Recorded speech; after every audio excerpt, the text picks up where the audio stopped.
رات کا بازار تھا اور ایک حلوائی جو ہے وہ صبح صبح اپنی دکان سے جا رہا تھا کہ ایک فقیر آ نکلا، لکڑی کے کھڑاؤں اس نے پہنے ہوئے تھے، تو کہا بابا جی آؤ ذرا بیٹھو۔ اس نے گرم گرم دودھ نکال کر کے بابا جی کو پیش کیا۔ صبح کا موقع تھا، اس نے پیا اور اللہ کا شکر ادا کیا اور اس کو بھی کہا تیرا بھی شکریہ، اور فقیر آگے چل پڑا۔ بازار کا منظر تھا، آگے ایک فاحشہ عورت اپنے دوست کے ساتھ، اپنے یار کے ساتھ سیڑھیوں پر بیٹھ کے موسم کا لطف لے رہی تھی۔ یہ آج کل جس طرح ہلکی ہلکی بوندا باندی ہو تو جی چاہتا نا کہ باہر آئیں اور منظر دیکھیں، تو ساون کی رت لگی ہوئی تھی، ہلکی ہلکی بوندا باندی تھی، تو سیڑھیوں پہ بیٹھ کے وہ موسم کا لطف لے رہے تھے کہ یہ فقیر اپنی موج میں بازار سے گزرا تو لکڑی کے کھڑاؤں تھے، کیچڑ اڑ کے کبھی دائیں گرتا تھا کبھی بائیں گرتا تھا، ایک چھینٹا اڑا اور اس عورت کے لباس پہ جا گرا۔ اس کے پاس اس کا بیٹھا ہوا جو یار تھا اسے بڑا غصہ آیا، اٹھا اور آ کے فقیر کے منہ پہ تپڑ مارا۔ فقیر بنے پھرتے ہو، چلنے کی تمیز بھی نہیں ہے، قیمتی لباس ضائع کر دیا۔ فقیر نے آسمان کی طرف دیکھا اور ہنس کے کہا مالک تو بھی بڑا بے نیاز ہے، کہیں سے دودھ پلواتا ہے کہیں سے تپڑ مرواتا ہے۔ حضرت داتا گنج بخش علی حجویری کشف المعجوب میں لکھتے ہیں فقیر اتنی دیر تک فقیر نہیں بنتا جب تک خدا کی رضا پہ راضی نہیں ہو جاتا۔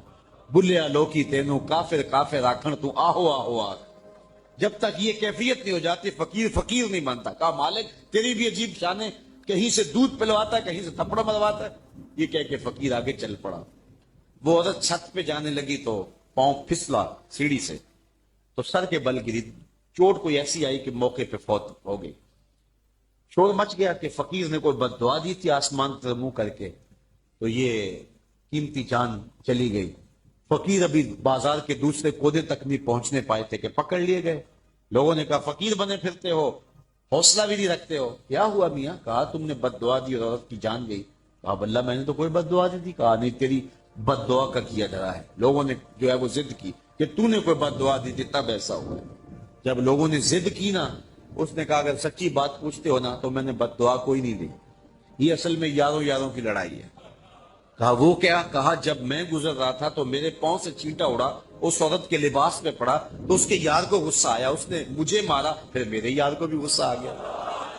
حضرت عمر رضی اللہ تعالی عنہ نے کسی شخص کے بارے میں کسی سے پوچھا تو اس نے اس کے بارے میں کوئی رائے دی، تو آپ نے فرمایا کہ تو نے اس کے ساتھ رشتہ داری کر کے دیکھی ہے؟ کہا نہیں۔ کہا اس کے ساتھ سفر کر کے دیکھا ہے؟ کہا نہیں۔ کہا پھر اپنی رائے کو محفوظ رکھ، ابھی تو رائے نہیں دے سکتا، چونکہ ہم نے دیکھا ہے کہ بہت سارے لوگ دور سے اچھے اچھے لگتے ہیں لیکن رشتہ داری کر کے دیکھو تو پھر کھلتے ہیں۔ وہ دور دور سے بھلے بھلے دکھائی دیتے ہیں لیکن سفر کر کے دیکھو تو پھر پتہ چلتا ہے کہ یہ شخص کس مرتبے پہ فائز ہے۔ اس کے لہجے میں یوں تو برف تھی لیکن جو چھو کے دیکھا تو ہاتھ جل گئے۔ تو اس لیے اصل دیکھنا ہوتا ہے کہ کوئی شخص بے تکلف دوستوں کے ساتھ کیسا ہے، اہل خانہ کے ساتھ کیسا ہے، سفر میں کیسا ہے، رشتہ داریوں کے ساتھ کیسا ہے۔ اب میسرہ جس نے سفر کیا ہے وہ اس انداز سے حضور کی سیرت کا نقشہ کھینچتا ہے کہ حضرت خدیجہ الکبریٰ حضور علیہ السلام کو اپنا سرتاج بنا لیتی ہیں، حضور سے نکاح کر لیتی ہیں، اور پھر انہوں نے حضور کو جب اور قریب ہو کے دیکھا اور نیڑے ہو کے دیکھا تو پھر حضور کی سیرت کا نقشہ ام المومنین حضرت خدیجہ الکبریٰ نے جو ہے ہمارے سامنے رکھا ہے۔ اس آئینے کے اندر ہم آقا کریم علیہ السلام کی سیرت کی ایک جھلک دیکھ سکتے ہیں، اور اس سیرت کو اپنے اوپر ہم کس طرح نافذ کر سکتے ہیں اور ہم اپنے آپ کو پیش کر کے اس آئینے کے سامنے اپنی صورت بھی دیکھ سکتے ہیں۔ یہی مختصر گفتگو ہے اور میری گفتگو اپنے اختتام کو پہنچ جائے۔ جب پہلی وحی کا نزول ہوا تو ظاہر ہے اس کے اثرات حضور کے قلب اطہر پہ آئے۔ قرآن تو پہاڑوں پہ نازل ہو تو وہ بھی ریزہ ریزہ ہو جائے، یہ تو حضور کا قلب اطہر تھا جو سہار گیا۔ لیکن پھر بھی حضور جب گھر تشریف لائے تو حضور نے فرمایا یا خدیجہ زملونی، مجھے سردی کا احساس ہو رہا ہے۔ انہوں نے شال حضور کے کندھوں پہ رکھی اور حضور علیہ السلام نے کچھ ارشاد کیا تو ام المومنین نے کہا کلا واللہ ما یخزیک اللہ ابدا، آپ کو آپ کا رب کبھی بھی بے آبرو نہیں ہونے دے گا۔ کیوں؟ اب یہ برجستہ حضور کی سیرت کے عناوین سامنے رکھتی ہیں، اور جب کسی شخص کے بارے میں رائے پوچھی جائے تو انسان اس کے بہت قریب بھی ہو تو اس کی وہی خوبیاں بیان کرتا ہے جو اس نے بکثرت دیکھی ہو، ورنہ کسی کے بارے میں رائے پوچھی جائے تو وہ 2 لمحوں کے لیے سوچتا ہے، غور و تامل کرتا ہے اور پھر کوئی رائے قائم کرتا ہے، لیکن جو خوبیاں تسلسل کے ساتھ نظر سے گزرتی رہیں تو وہ انسان بلا تعامل بغیر کسی تردد کے بیان کر دیتا ہے۔ جب آقا کریم نے کہا کہ مجھے اپنی جان کا اندیشہ ہے تو ام المومنین نے کہا آپ پریشان نہ ہوں، کلا واللہ ما یخزیک اللہ ابدا انک لتصل الرحم وتحمل الکلا وتکسب المعدوم وتقری الضیف وتعین علی نوائب الحق، اور ایک روایت میں وتصدق الحدیث۔ تو حضور کے یہ نمایاں 5 یا 6 وصف انہوں نے بیان کیے، کہا کہ آپ پریشان نہیں ہوں، آپ کا رب آپ کو کبھی بھی جو ہے وہ آپ کی شان میں فرق نہیں آنے دے گا، اس لیے کہ آپ کا وصف نمایاں یہ ہے کہ آپ رشتہ داروں کے ساتھ سلوک اچھا کرتے ہیں، چونکہ سب سے پہلا دائرہ جو ہمارے ارد گرد کھینچا ہوا ہے وہ ہمارے رشتہ داروں کا ہے، اس کے بعد پھر آگے چلتے ہیں۔ تو یہیں سے دیکھ لیں کہ کوئی کیسا ہے، کسی شخص کو دیکھنے کے لیے، پرکھنے کے لیے یہی اندازہ کرنا ہوتا ہے کہ اپنے رشتہ داروں کے ساتھ اس کا رویہ کیا ہے۔ اور میرے اور آپ کے آقا و مولا حضور ختمی المرتبت صلی اللہ علیہ وآلہ وسلم نے نہ صرف رشتہ داروں کے ساتھ حسن سلوک کرنے کی لوگوں کو تلقین کی، آقا کریم کا اپنا عمل دیکھیے، رشتہ داروں نے جو کچھ کیا اور پھر میرے حضور نے اس کا جو جواب دیا اور حکم دیا، سل من قطعک وات من حرمک، جو تم سے تعلق توڑے تم اس سے تعلق جوڑو، جو تمہیں محروم رکھے تم اس کی جھولیاں بھر دو۔ عمومی طور پہ بندہ کہتا ہے اگر کوئی 10 قدم پیچھے اٹھے گا تو میں 50 قدم پیچھے ہٹ جاؤں گا، تو یہ کیا کمال ہوا؟ تو پھر اس سے بھی آگے گزر گیا۔ بات تو یہ ہے کہ تو کوئی 10 قدم پیچھے ہٹے گا تو میں اسے ہٹنے نہیں دوں گا، تجھے بھی جیت لوں گا ایک دن محبت کے زور پہ۔ تو یہ صلہ رحمی ہے، جو شخص یہ چاہے، فرمایا میرے اور آپ کے آقا و مولا حضور ختمی المرتبت صلی اللہ علیہ وآلہ وسلم نے، ہمارے ماں باپ ان پہ قربان ہوں، زندگی گزارنے کا ڈھب سکھایا، اسلوب دیا، جو کوئی چاہے کہ اس کی عمر میں برکت ہو اور رزق میں اضافہ ہو، وہ رشتہ داروں کے ساتھ سلوک اچھا کرے۔ بعض اوقات رشتہ داروں کا سلوک بہت برا ہوتا ہے اور بندہ اس وقت سوچتا ہے کہ جناب میرا تو کوئی قصور نہیں ہے، ان کا رویہ ہی تلخ ہو گیا، تو میں اگر کروں گا تو مجھے اس کا جواز حاصل ہونا چاہیے۔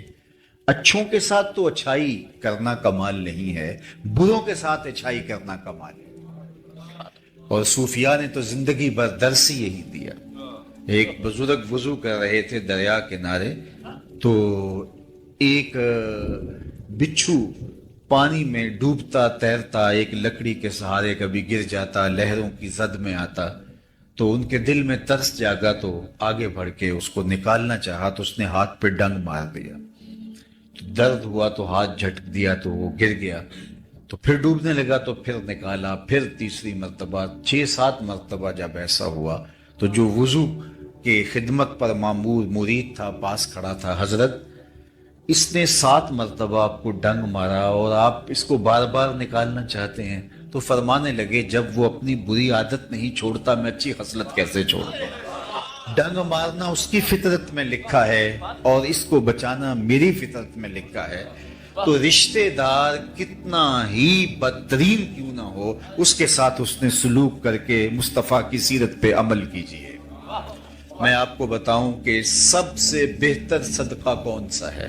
مختلف اعتبارات سے صدقوں کی فضیلت ہے، لیکن ایک اعتبار صدقے کا، افضل ترین صدقے کا ایک اعتبار یہ ہے کہ جو ناراض رشتہ دار کو دیا جائے۔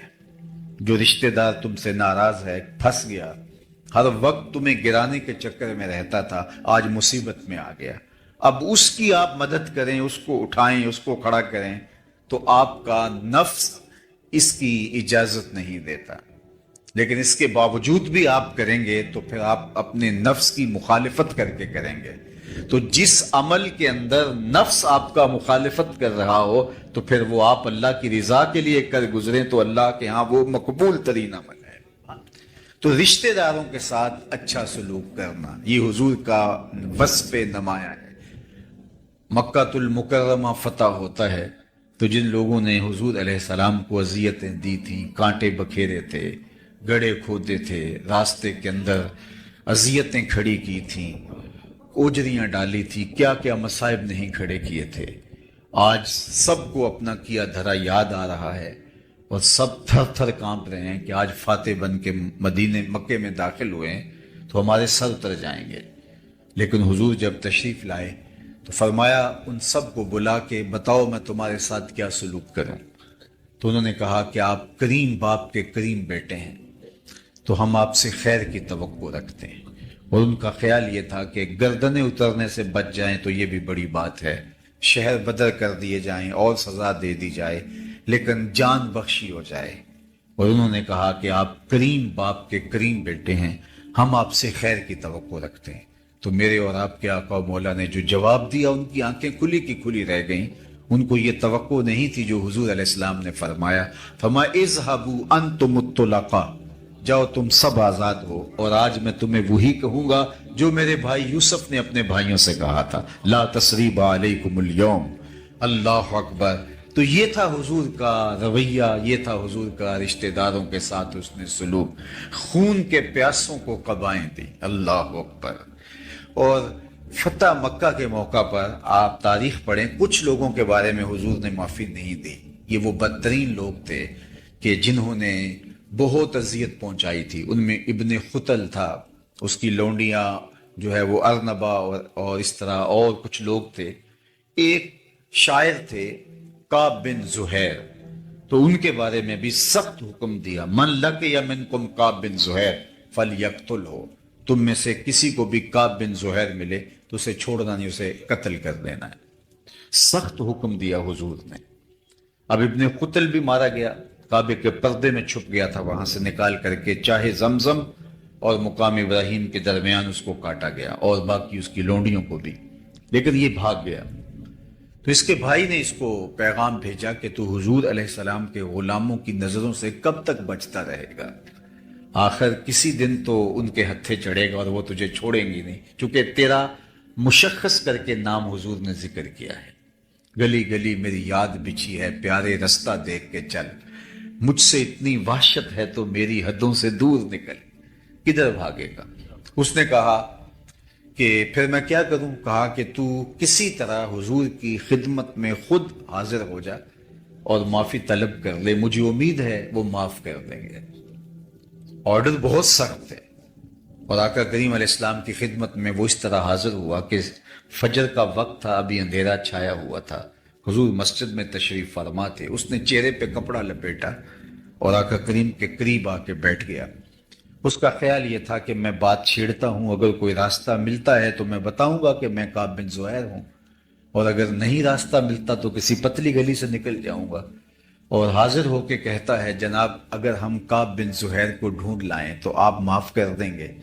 تو آقا کریم نے مسکرا کے کہا کعب تو آج گیا ہے، جا میں نے معاف کر دیا۔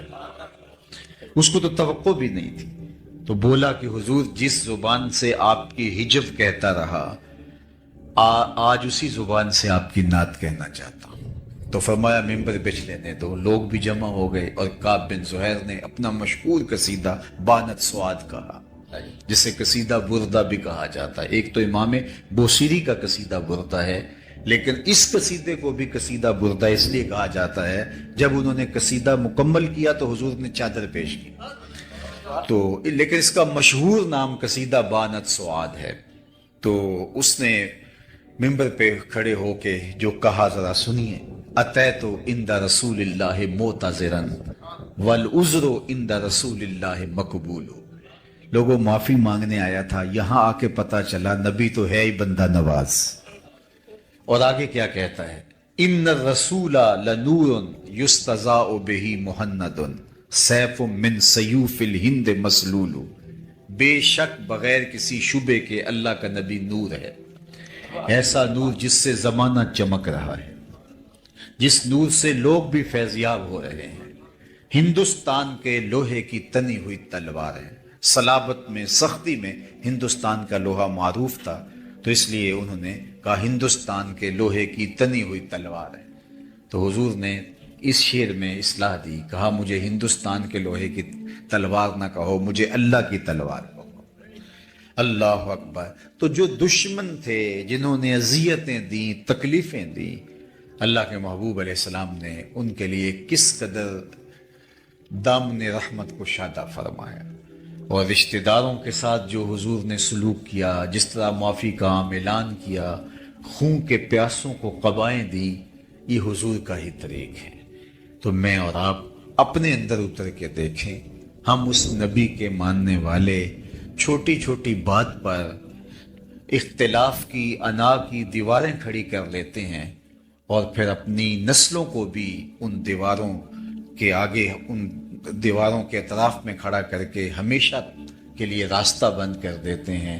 جو خون کے پیاسے تھے، جو چراغ حیات بجھا دینا چاہتے تھے، جب نبی علیہ السلام غالب آئے تو حضور نے ان کو بھی معاف کر دیا، اور بغیر کسی شرط کے معاف کر دیا۔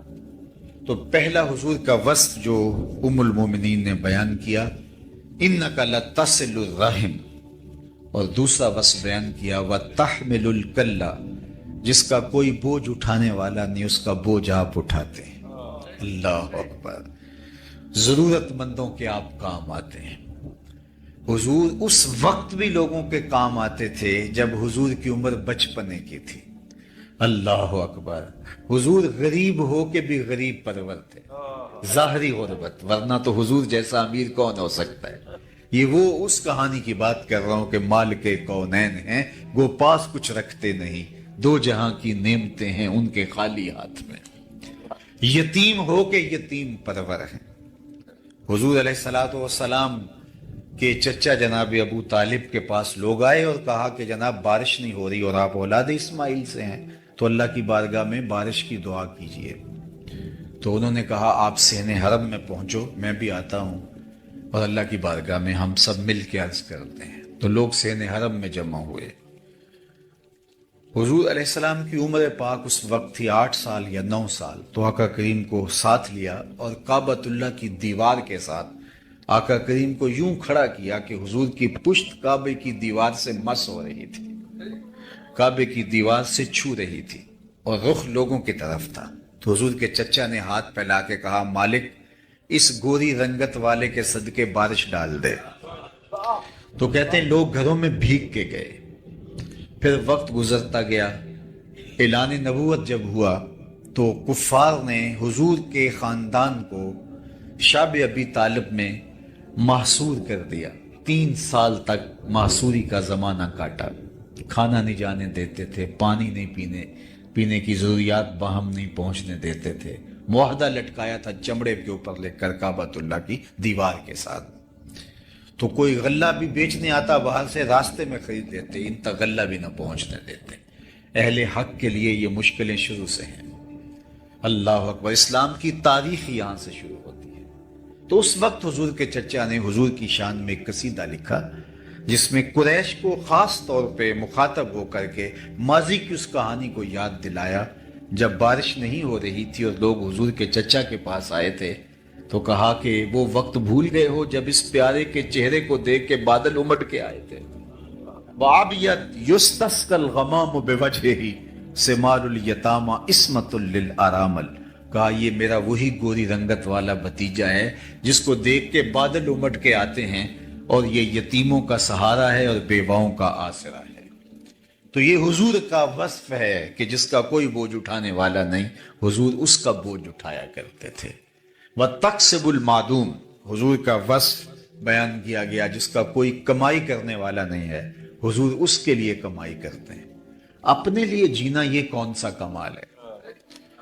یہ بات ذہن میں رکھیے کہ رزق کمانا تین نیات کے استحضار کے ساتھ عین دین ہے اگر وہ رزق حلال ہو، اور اگر وہ رزق حلال نہیں ہے تو نیات جتنی بھی اچھی ہوں پھر بھی بربادی ہے، یا جو ہے وہ رزق حلال ہے لیکن نیات اور ہیں جن کو شریعت نے پسند نہیں کیا تو پھر بھی سراسر بربادی ہے۔ ہم اس دنیا کے اوپر اللہ کی معرفت حاصل کرنے کے لیے آئے، ہمارا مقصد تخلیق اللہ کو پہچاننا ہے، اور اگر ہم یہ نہیں کر پاتے، من کانا فی ہذہ اعمی فہو فی الآخرۃ اعمی واضل سبیلا، جو اس دنیا میں اندھا رہا کل قیامت کے دن بھی نابینا اٹھایا جائے گا۔ اس سے ان آنکھوں کی بے نوری مراد نہیں ہے، دل کی بے نوری مراد ہے۔ اسی لیے اقبال نے کہا تھا، دل بینا بھی کر طلب خدا سے کہ آنکھ کا نور دل کا نور نہیں، آنکھ کا نور اور ہے، دل کا نور اور ہے۔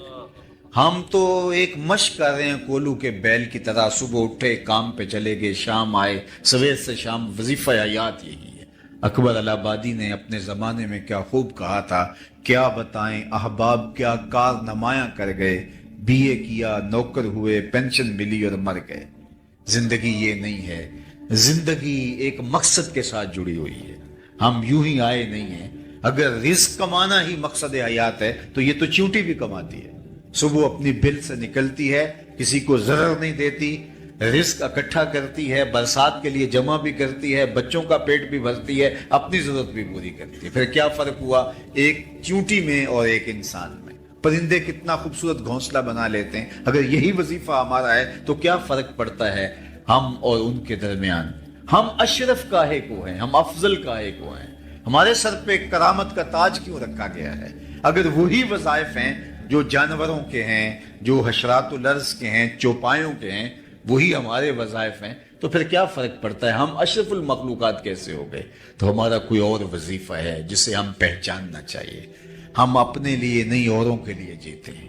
تو تین نیات کے ساتھ رزق کمانا عین دین ہے۔ سب سے پہلی نیت جو ہمیں مستحضر ہونی چاہیے، اپنے آپ کو سوال کی ذلت سے بچانے کے لیے رزق کمایا جاتا ہے، تاکہ میری ضرورت ظاہر ہے میرے ساتھ جڑی ہے، اگر کماؤں گا نہیں تو کسی کے آگے ہاتھ پھیلاؤں گا، تو اس لیے رزق کمایا جاتا ہے، تجارت کی جاتی ہے، مزدوری کی جاتی ہے، کاشتکاری کی جاتی ہے، ملازمت کی جاتی ہے، یا کوئی اور کام کیا جاتا ہے تاکہ میں سوال کی ذلت سے بچ سکوں۔ دوسرا مقصد اپنے زیر کفالت لوگوں کی ضرورت کی تکمیل ہے۔ جو میرے زیر کفالت ہیں، بچے ہیں، بیوی ہے، والدین ہیں بوڑھے، اور اگر بہن بھائی ذمے ہیں تو ان کی ضرورت کی تکمیل کے لیے رزق کمایا جاتا ہے، چونکہ وہ ہمارے ذمے فریضہ عائد ہوتا ہے۔ یہ دوسرا مقصد ہے۔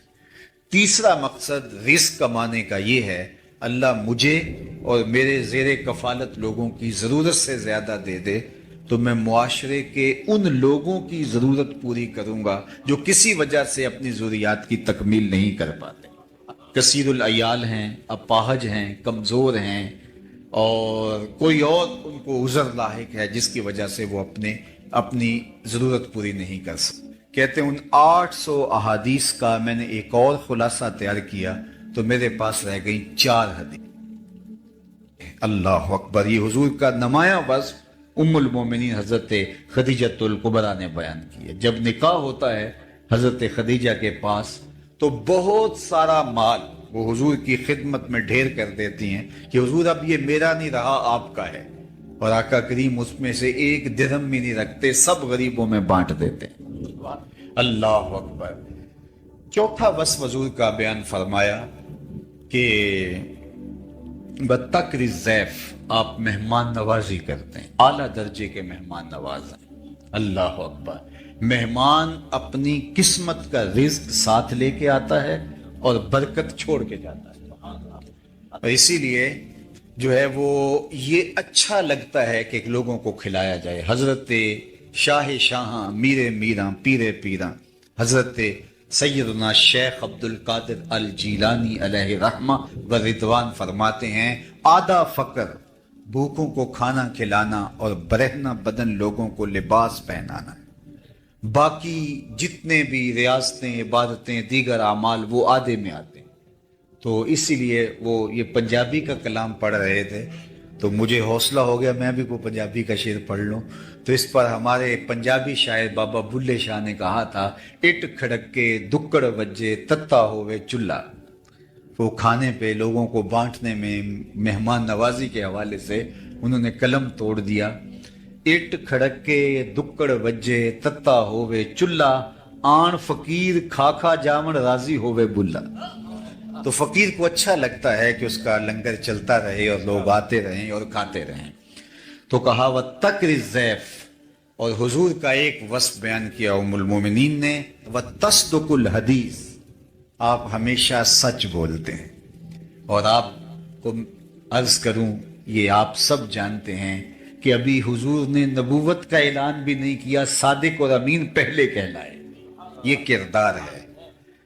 میں یہاں آپ سے اعلی مرتبت سادات کرام کی موجودگی میں عرض کرنا چاہوں گا, آپ میں سے کچھ لوگ بلڈر بھی ہیں, اگر کسی کو ٹھیکہ دیا جائے کہ یہ اتنا بڑا گھر بنانا ہے اور اس کی مدت دی جائے 1 سال, تو آپ کہیں گے یہ بہت مشکل ٹارگٹ ہے کہ اتنا بڑا گھر بنانا ہے, 6 کنال کا, 10 کنال کا, 1 ایکڑ کا, 2 ایکڑ کا گھر بنانا ہے اور 1 سال میں مکمل کرنا ہے. تو ہاں جی 1 سال میں کرنا. آپ کہتے ہیں ٹھیک ہے ہم کر لوں گا, اپنا حساب لا کے بتا دیتے ہیں, لیکن وہ آپ کو شروع ہی نہیں کرنے دیتا.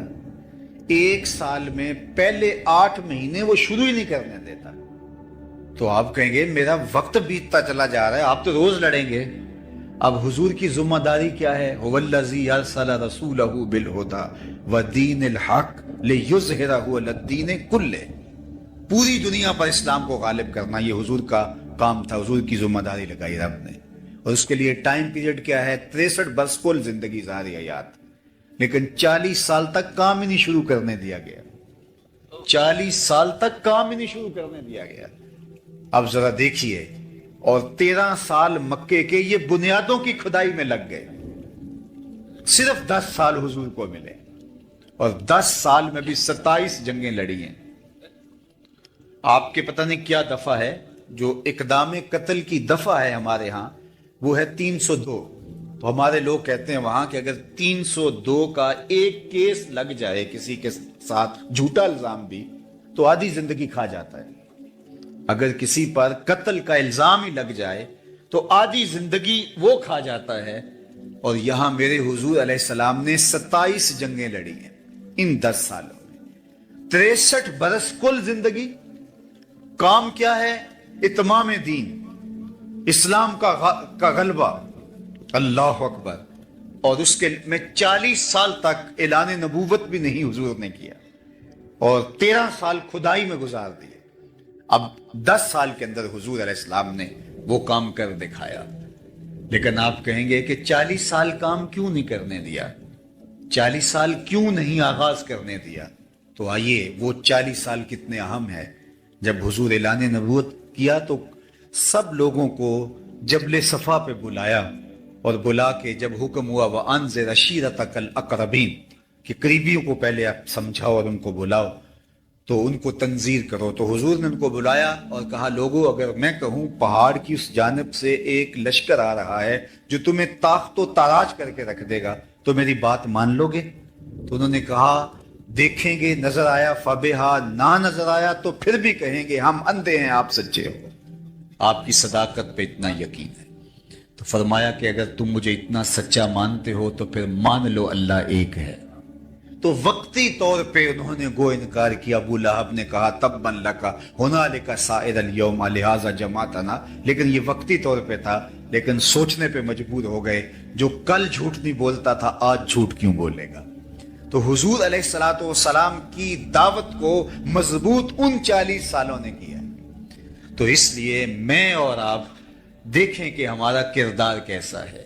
اس لیے میں کتنی بھی اچھی تقریر کر لوں, لیکن اگر میرا کریکٹر اچھا نہیں ہوگا, میرا کردار اچھا نہیں ہوگا, تو آپ کو وہ معلوم ہوگا. تو میرے لفظ آپ سنیں گے, اس کی شاید لذت بھی لے لیں, لیکن وہ آپ کے دل میں نہیں اتریں گے. لیکن میرا اگر کردار مضبوط ہے تو میرے لفظ اتنے مضبوط نہ بھی ہوں. اشہد بلال عند اللہ اشہد, بلال کا اشہد بھی اشہد مان لیا جاتا ہے. تو یہاں یہ نہیں دیکھا جاتا، کردار دیکھا جاتا ہے۔ اس لیے میرے حضور علیہ السلام ابھی اعلان نبوت نہیں کیا، ابھی پہلی وحی نازل ہوتی ہے، یہ حضور کی سیرت کی گواہی حضور کی زوجہ دے رہی ہے۔ کہتے ہیں سارا زمانہ مان جائے، بیوی نہیں مانتی، گھر والی نہیں مانتی، لیکن یہاں کہانی دیکھیے کہ حضور نے جب کچھ خدشے کا اظہار کیا تو یہ زوجہ محترم بول رہی ہے، انک لتصل الرحم وتحمل الکلہ وتکسب المعدوم وتقری الضیف وتصدق الحدیث۔ حضور آپ کی زبان سے کبھی ہم نے جھوٹ سنا ہی نہیں ہے، صادق بھی آپ ہیں، امین بھی آپ ہیں۔ قریشی مکہ نے حضور کو صادق اور امین کہا۔ اور یہاں لطف کی بات آپ کو بتاؤں کہ جب حضور کے گھر کا انہوں نے گھیراؤ کر لیا اور آقا کریم علیہ السلام کو شہید کرنے کے درپے ہوئے اور آقا کریم پھر ہجرت فرما گئے اور حضرت علی المرتضیٰ رضی اللہ تعالیٰ عنہ کو اپنے بستر پہ لٹا دیا، تو انہوں نے حضور کو شہید کرنے کا عزم مصمم کیا تھا اور کہا کہ اگر بنو ہاشم اٹھے تو مل کے لڑیں گے، اگر خون بہا کی ضرورت پڑی تو مل کے دے دیں گے، اور سب حضور کے گھر کا محاصرہ کرنے آ گئے۔ اور حضور علیہ السلام نے کیا کہا، علی صبح اٹھنا، میرے بستر پہ لیٹ جاؤ، صبح اٹھنا اور امانتیں دے کے مدینے چلے آنا۔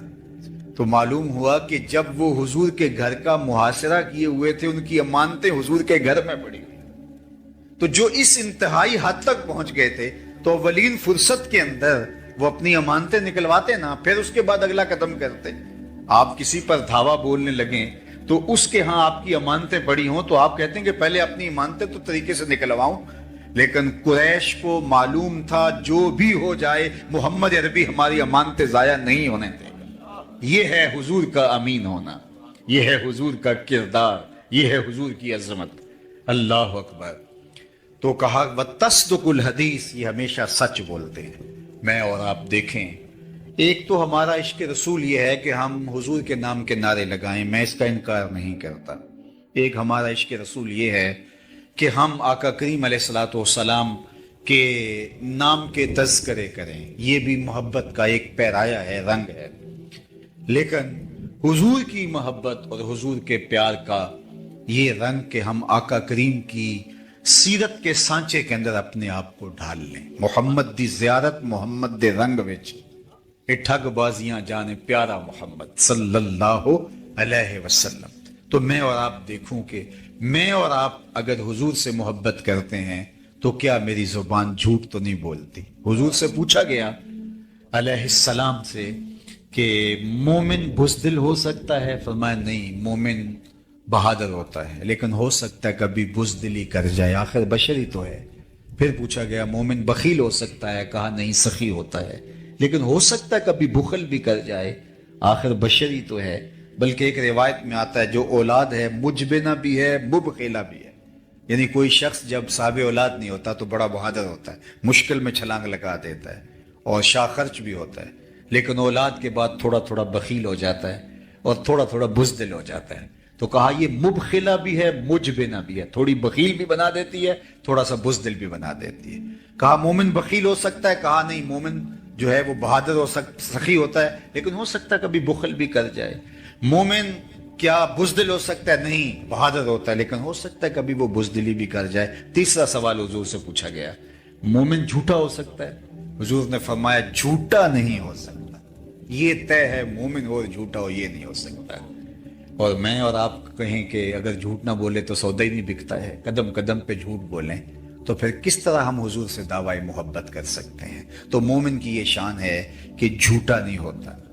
تو آئیے میں اور آپ اپنے آقا کے اس وصف کو اپنے اندر اتاریں۔ میرے استاد فرمایا کرتے تھے یہ نہ ہو کہ لوگ تمہیں پوچھیں تم کون ہوتے اور تم بتاؤ جناب ہم مسلمان ہوتے ہیں، یہ دیکھو مذہب کے خانے میں اسلام لکھا ہے۔ آپ فرمایا کرتے تھے صاحب نہ کسی کو پوچھنے کی نوبت آئے نہ تمہیں بتانے کی ضرورت ہو، تمہارا کردار ایسا ہو، تم دور سے چلے آ رہے ہو، لوگ کہیں وہ دیکھو حضور کا غلام آ رہا ہے۔